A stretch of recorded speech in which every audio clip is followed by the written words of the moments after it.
Today's background is also technology. You'll remember from the last lecture, the background was the radio telescopes at Narrabri, and I think pretty much anyone will spot the technology there. You've got these giant dishes pointing at the sky, trying to understand the depths of space. The background I have here is the Brewarrina fish traps on the Barwon River in western New South Wales. I guess the reason why I like to put this photograph right after the radio telescopes is that it basically points to technology being a constant. So what you're seeing here is a whole pile of rock formations, human-made, that are basically designed to enable fish to still move up and down the river, but some number of them sort of get trapped, and that makes it quite easy to go in there and catch them. And essentially what you've got is a local sustainable fishery built such that you harvest some number of fish without an enormous amount of work and let the rest keep going so that you don't eventually starve. And when I say technology is a constant, what I basically mean is that us as humans have pretty much for our entire history been doing this process of learn about our world, use that knowledge to improve our life circumstances or generate new knowledge in either way, and then go through that iterative process again and again and again. And it's not necessarily now that we have this thing. We've always had this thing. We've just been solving different problems as we've gone along. Okay. All right. So thinking about knowledge in the context of where we are in the course, I guess if I think about the entire 12 lectures I give across 4 weeks here, I could point out two conceptually difficult points in the course. If you're a bit of a rock climber, you'll know what a crux is. It's kind of the bit where you get up the wall and all of a sudden it gets really hard. And then once you get past that point, it's actually pretty easy again. The course, my half of the course kind of has two cruxes. One of them was the first half of the lecture we just did, and the other one comes at the end of week 3. And the one we just did is difficult because what we've done is we came through looking at our spin systems, and everything's kind of simple because we're doing 2 by 2 and we know what up and down is and so forth. And then once we got into lecture 4, we sort of made this subtle shift towards being a bit more general about things. We started looking at n by n matrices instead of 2 by 2 matrices. We started to look at eigenvalues without calling them up and down, or eigenvectors and calling them up and down, or eigenvalues and calling them +1 and -1. And this approach to generalization is really common in physics. You get used to it after a while. But what I want to do in this half of the lecture and in the next lecture is sort of start to filter those general ideas we had from lectures 4 and the start of lecture 5 back into our 2 by 2 spin system to give you a bit of a picture how this fits together. Okay, so let's look at how to build our spin operator Z. And there's a couple of pieces of information that we have in order to build this together. The first is that each component of our operator, and we'll call it sigma to just represent the spin, so Greek letter for S. Each component will be represented by a Hermitian linear operator. So if we're measuring along Z, we'll have a sigma that's called Z. If we're measuring along X, we'll have a sigma that's called X. If we're measuring along Y, we'll have a sigma that's called Y. And later on, we'll have a sigma that points in any direction we like. Okay, so there will be an operator for every single possible measurement that we could ask, which is every single orientation we could put our Stern-Gerlach experiment into. The second thing that we know is that the eigenvectors of a measurement along the z-axis will be up and down. And we know that the corresponding eigenvalues are +1 and -1, okay? And so what we can do is we can write a pair of eigenvalue equations that look exactly like this, okay? And the third piece of information that we have, but we don't necessarily need to use to get this, is that the states up and down are orthogonal, which basically means the inner product of up and down will be 0, okay? So let's bring up a page. And what I'll do is basically work through quite simply how to build sigma Z from stuff that we already know, okay? It's actually pretty easy. So we have our two eigenvalue equations, right? So sigma Z acting on up will give us up, and sigma Z operating on down will give us minus down. And just to make this really clear for a second, what I'm actually doing here is plus 1 up and minus 1 down. Okay, so these really are eigenvalue equations. What we're saying is that the operator connected to measurement along z, which is sigma z, will act on the eigenvector u. It will give us the corresponding eigenvalue, which is plus 1, times the original vector, which is u, and similar idea for down, okay? And of course, there you'll get a minus 1, all right? And of course, we usually don't show the plus 1 or the 1 in the minus 1. We just write them like they are up here. But just so you're really clear that that's what's going on, I've written that down on the page there. Okay, what we can do here is basically assume that, let's call this 1 and let's call this 2. We can basically assume that these two things are matrix and vector equations. So what we can do is take 1 and we can write it a little bit like this. Sigma z 1, 1, sigma z 1, 2, sigma z 2, 1, sigma z 2, 2 times our up vector will be equal to our up vector, okay? And we can also write something equivalent for our down, which will be sigma z 1, 1, sigma z 1, 2, sigma z 2, 1, sigma z 2, 2 times 0, 1 will be equal to minus 0, 1. Okay, let me just get this to be a proper bracket. I get a bit scribbly when I get to the edge of the iPad. Okay, all right, so what we can do with these two equations now is just to try and solve what the elements in the matrix are. And I guess it's probably not formally the right way to do it, but in my own head, sort of the fundamental idea of linear algebra is that matrices, what you're really doing is coming up with a smarter way to write simultaneous equations, okay?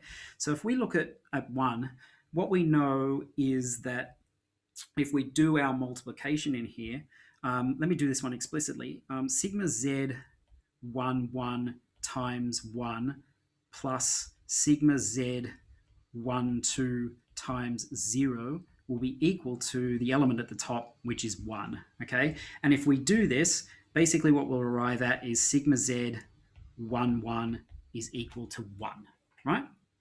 So all I've done is taken the top row of the matrix, multiplied it by the vector beside it to get the element at the top, and use that knowledge to tell me what that what the answers are there. We also know in there that sigma z 1, 2 could equal anything. And it could equal anything because when we do that equation, we basically go through and the 0 knocks it out. So we don't know anything about it. I could also write here question mark. I don't know anything about that element yet.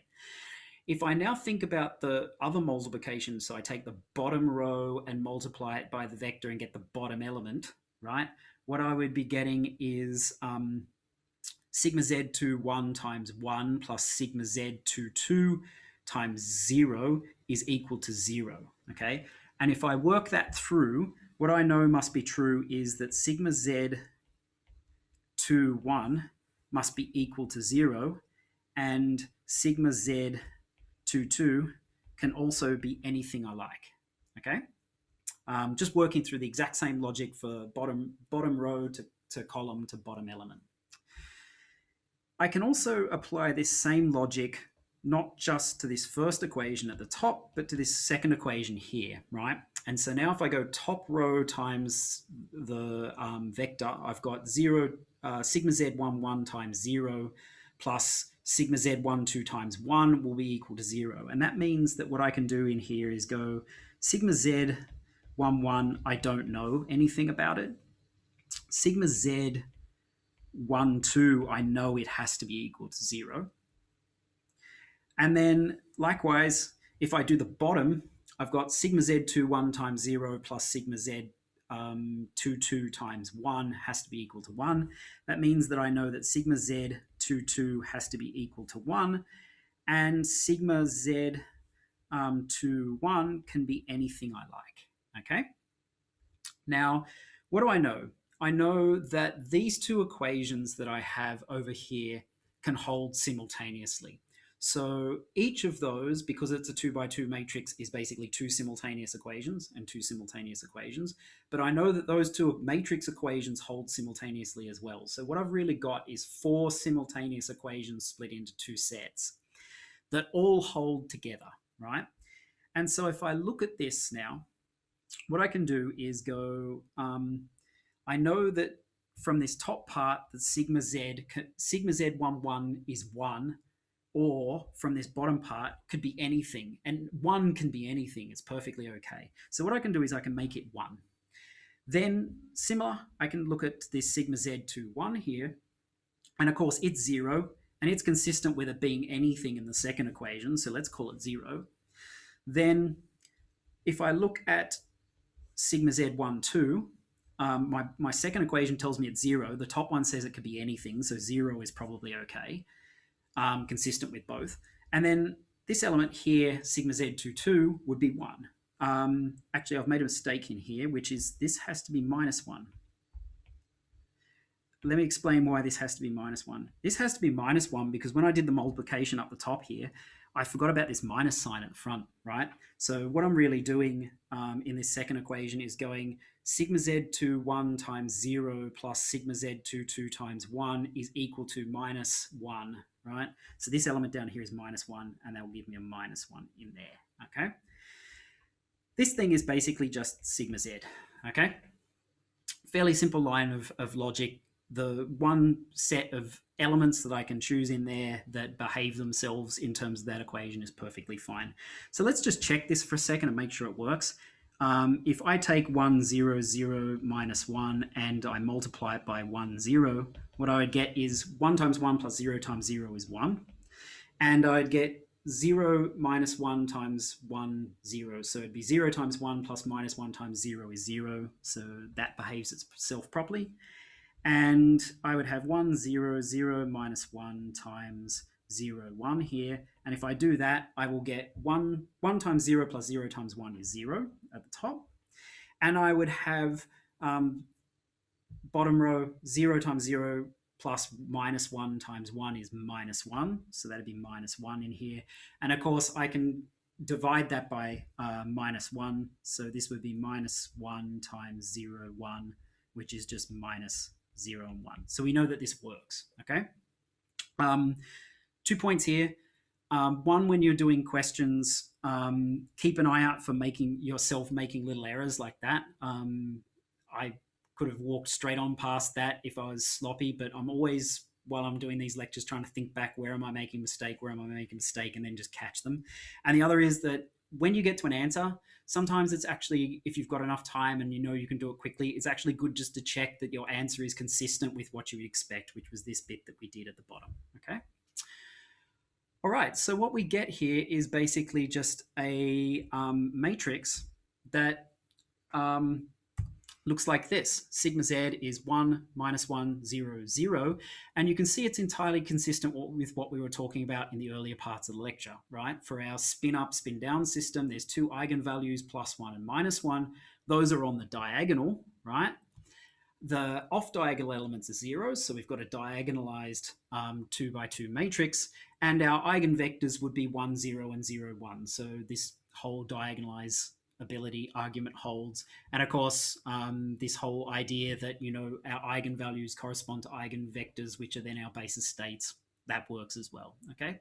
Pops out kind of nice and simple and helps you make sense, hopefully, a little bit of what we were doing with operators earlier in a more general n by n sense.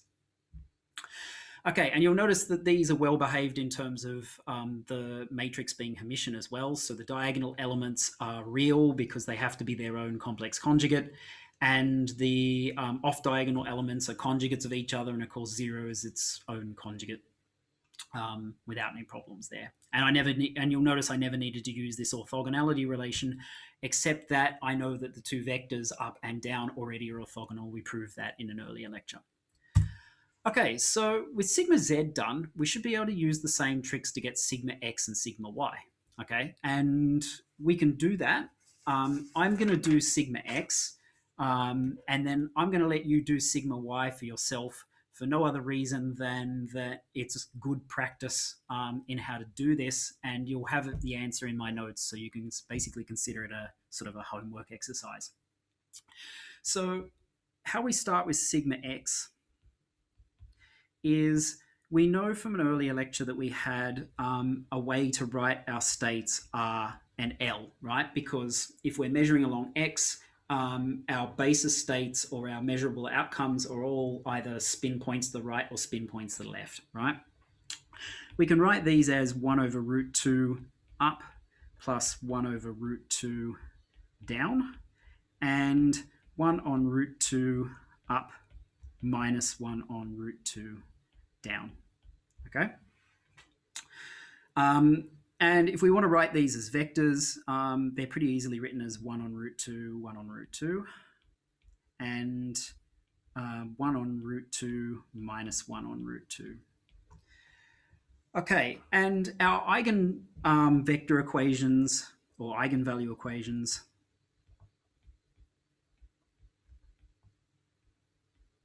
will look like this. Sigma x acting on R will give us plus, sorry, that should be an equal sign, equals plus 1 R, and sigma x left will give us minus 1 left, okay? All right. So what we can do here is basically work this up in matrix form, same as we did above, right? So this would be sigma x 1, 1, sigma x 1,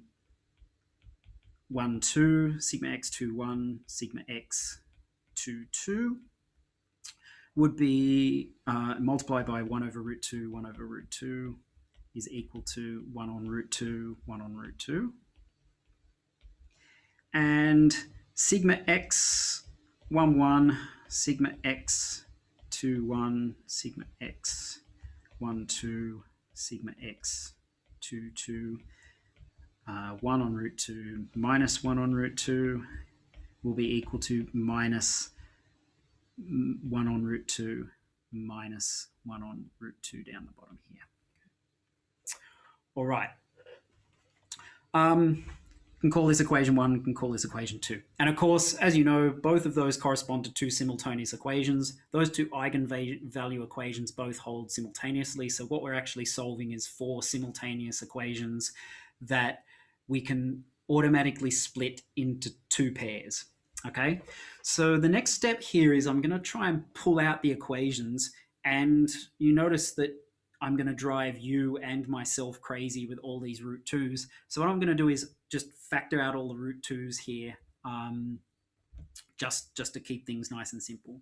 So what I'm going to do here is go sigma 1, 1 plus sigma 1, 2 is equal to 1, right? So let's think about this. What I'm doing is I'm taking the top row of the top equation here, so this bit here, and multiplying it by this bit here to get this bit here, and then dividing the two sides by some factor to get rid of the 1 over root 2's, okay?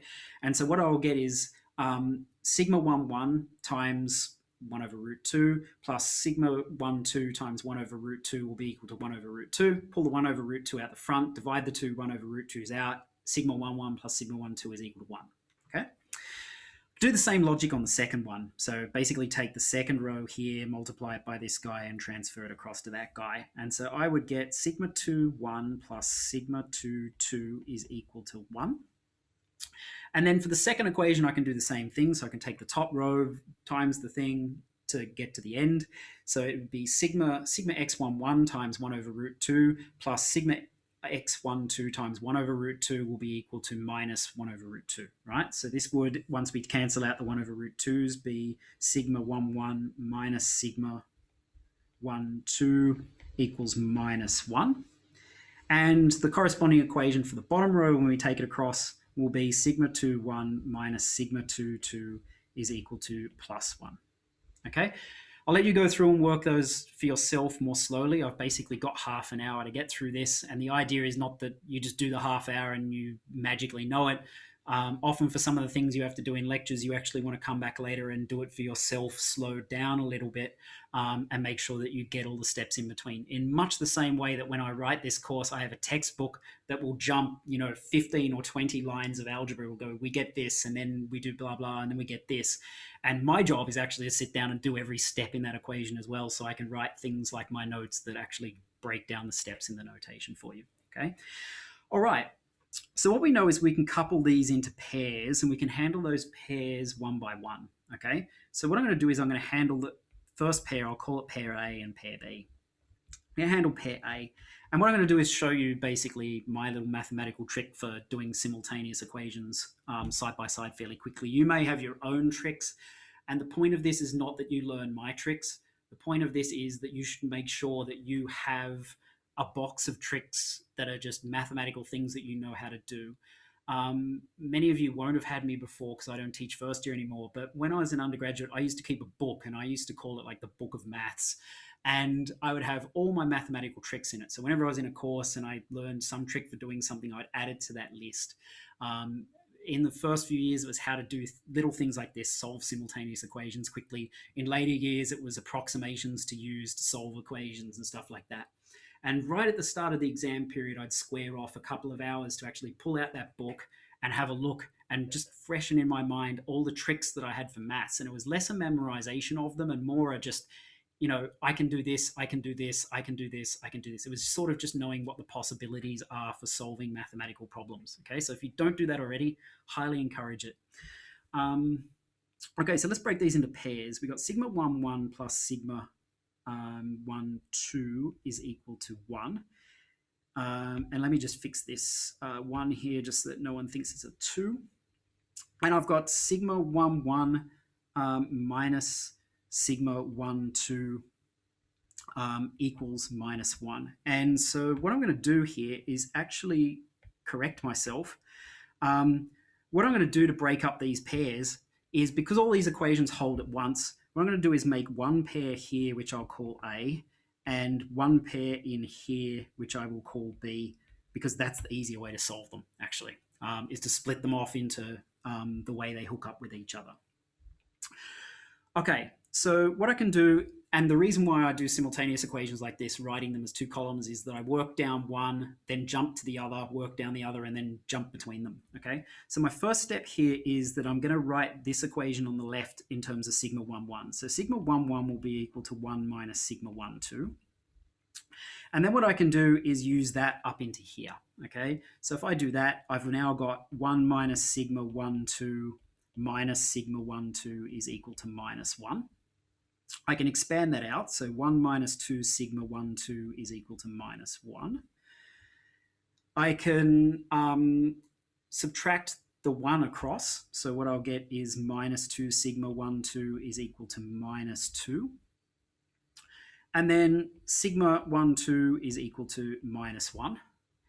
And then I can take that result back and put it back in here to get my other half. So this will now be sigma 1, 1 is equal to 1 minus sigma 1, 2, which is minus 1. I have a problem here for a second, which is that this should be plus 1 because I divide by 2 there, which means that's plus 1, and this is 1 minus 1, which is 0. That's better. Okay. So again, one thing sometimes to do is to spot where you're making mistakes, or you'll notice what I did then was go, hang on, something's not right. Something doesn't feel right here. I've made a mistake somewhere. Go back and hunt it down. This is one of these things when you do enough problems in physics, and this is why I encourage you to do lots and lots and lots of problems.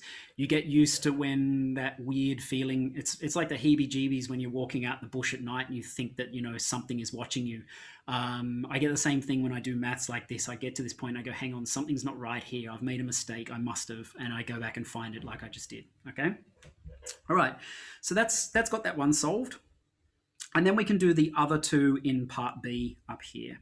Okay. So let's do this. Sigma 2, 1 plus sigma 2, 2 equals 1. And sigma 2, 1 minus sigma 2, 2 equals 1 as well. Okay, so we got this equation and that equation. Same approach. So what I can do here is go sigma 2, 1 is equal to 1 minus sigma 2, 2. I can use that up here. So this is going to be 1 minus sigma 2, 2 minus sigma 2, 2 equals 1. And you'll notice I just dropped the x just to keep things nice and simple. I can put the x back later. Simplify notation. Very handy tip in exams. Just state what you're doing and simplify your notation. Keep it as simple as you can. Minus 2 sigma 2, 2. This would be 1 here and 1 over there. I can subtract the 1 from the left-hand side over to the right. So this is now 2 sigma 2, 2 is equal to 0. And then sigma 2, 2 here will, of course, be equal to 0. I can then feed that back up into here. So sigma 2, 1 is equal to 1 minus 0. And, of course, 1 minus 0 is 1. Okay? Pretty simple. So let's just distill the results. Sigma 1, 1 is equal to 0. Sigma 1, 2 is equal to plus 1. Sigma 2, 1 is equal to 1. And sigma 2, 2 is equal to 0. And if we now just go back up to our original matrix up here, 1, 2, 1, 1, 1, 2, 2, 1, 2, 2, and plonk our elements in, this will now be 0, 1, 1, 0 in here like that. And this will be sigma x. Okay. All right. Big points in this. Make sure your ability to do maths quickly is good. You know, little things like solving simultaneous equations and reducing things. If you don't practice that and you don't make mistakes and learn from your mistakes, you'll never get good at it. There's a lot of people I know who come in and go, oh, I'm just not very good at maths. And you say to them, well, how much time do you spend practicing your maths? Well, I don't. I'm not very good at it. Well, that's why you're not very good at it. You have to practice it like mad. So I sort of trained in maths a bit like I train in sports as a physicist. I spend a bit of time, particularly when I was an undergraduate, less so now, which is why my maths get sloppy sometimes. I used to spend time just practicing my maths. Just to make sure that part of my game was strong as an undergraduate student. And if you're a physicist, you should definitely do that as well. Okay. All right. And so I'll let you do y for yourself. It's a fairly simple extension on what we just did for getting x. And what you'll find is that you get something that looks very similar to it, except there's an I and a minus I that pops into here when you do it. So let's have a look at these three vectors now all in a row and make some observations about what they look like. First thing you'll notice is that the diagonal elements are all real, as you'd expect for Hermitian matrices. 0, 0, 0, 0, 1, minus 1, they're all real numbers. Number two is that the real off-diagonal elements will match in sigma x, right? So you'll notice that this one is equal to this one, and it is because they have to be equal to each other's complex conjugate, right? The complex conjugate of 1 is 1, so those two have to be the same. You'll notice that the off-diagonal elements in y are of opposite sign, and that's because they also have to be conjugates, but because it's an imaginary, you have to change the sign, right? So I is equal to minus I, or I and minus I here, they're each other's conjugate. They're not equal to each other, of course. And then probably fourth one is the most notable and interesting one in here. You'll notice that the diagonal elements here for sigma x and sigma y are 0. And what that's saying is that essentially for the basis that we're using at the moment, and this is an important point on bases. For the basis we're using at the moment, we're dealing with up and down. Because we're dealing with up and down, the corresponding matrix operator for that measurement is sigma z. It will be the one where we care about the eigenvalues and the eigenvectors because it's corresponding to the measurement that we're actually making, right? And when we're in that basis, the other spin states that we get in here will not be diagonalizable. They won't have eigenvalues on the diagonal, and they won't have 0 off-diagonal elements because they're not actually the matrices that correspond to the basis that we're working in at the moment, okay? So you'll notice that these basically have zeros on the diagonal, which tells us that, well, you're not measuring sigma x and you're not measuring sigma y because you're in the up-down basis. I don't have time in this lecture to do it, but for those of you who are interested, you can do it as an exercise, and I'll put this up in my exercise section in the course notes. Those of you who are sort of following to this point will probably go, well, hang on a second, what if I work in my left-right basis and I'm doing sigma x? Then shouldn't sigma x be the one that's got the eigenvalues on the diagonals, and then sigma z and sigma y are the ones that look different? And the answer is exactly yes. Okay, so if you go and do a change of basis here to measuring along x, so that right and left are your basis states, then your sigma x matrix will look like your sigma z matrix, and your other two, sigma z and sigma y, will look like your sigma x and sigma y here.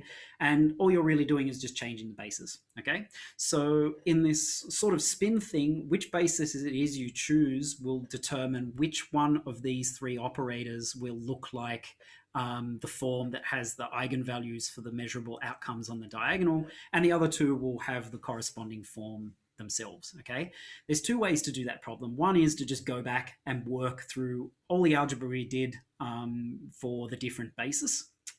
The other is that you can, if you know that change of basis corresponds to rotation, you can enact a rotation operator on that and find the answer. Okay.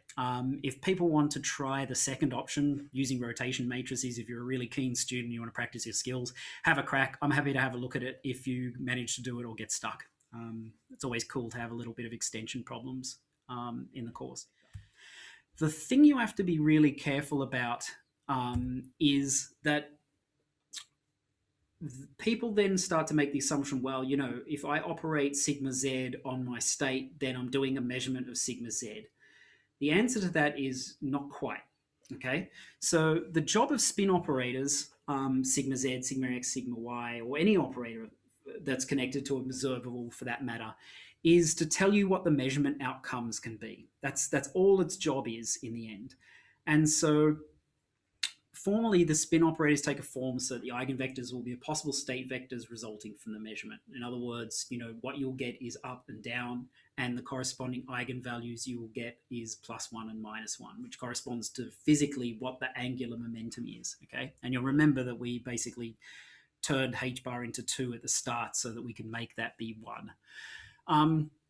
So for example, for sigma z, it exists for no other reason than to tell you that the possible eigenstates are up and down, and the two possible measured values for the z component of the spin are +1 and -1. Okay. The point that I really want to reinforce here, because it's a very common error when people come to this point in the course, which is to think that operators, the spin operators, sigma x, sigma z, sigma y, will give you probabilities. They don't, right? You remember back to lecture 3, the probabilities come from the projection operators. So the outer products up, and down, okay? That said, the operators do tell you what are those basis vectors you need to use in the projection operators, okay? And so what I'm really trying to do here is dispel, right at the end of this lecture, a really common misconception, which is that measuring an observable is the same as operating with the corresponding operator on the state, okay? And to very quickly give you an example of why this doesn't work very well is to ask the question, what if we apply sigma z to r, right? If we came into this with the sort of mistaken idea that applying sigma z to something is the equivalent of measuring the outcome of measuring sigma z for a spin point to the right, we know from earlier on that there's two possible outcomes. There's an up and a down, right? If what you do is make the mistake and go, well, you know, what I should do here is basically just apply it. Let's imagine sigma z on r, okay? What we would have here is sigma z being applied to 1 over root 2 up plus 1 over root 2 down. And we could write this as 1 on root 2. Let's take the 1 on root 2 out the front.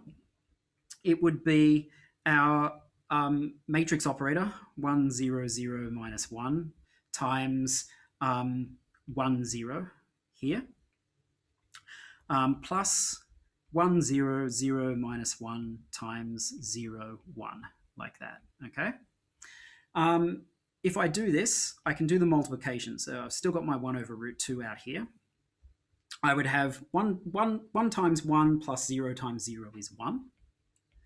And then 0 times 1 plus minus 1 times 0 is 0. So that's the multiplication on the first set. And then let's do the multiplication on the second one. It's 1, 0 times 0, 1. So that would be 0. And 0 times 0 plus minus 1 times 1 would be minus 1 just here, okay? And of course, this thing would be 1 over root 2. This vector here is just up. This vector here on the right is just minus down, because down is 0, 1, so we can take the minus 1 up the front. And of course, this thing is just left, right? And so what you'll realize here is that applying sigma z to r just gives you left. It's not doing the measurement for you. All it's doing is exactly what an operator should do, which is act on a state vector to give you a new state vector. And in this particular case, all that sigma z does when it operates on r is give you left. It's not very useful, not very meaningful. It's not going to get you a probability. It's just, I used in the wrong way.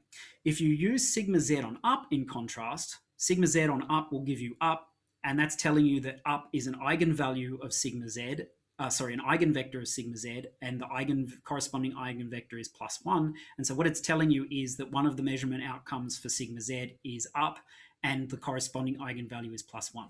Okay, so what I want to make a really important point of here is be very, very careful. The spin operators don't exist to get you probabilities. You get probabilities the way we did it in lecture 3 using projection operators or inner products.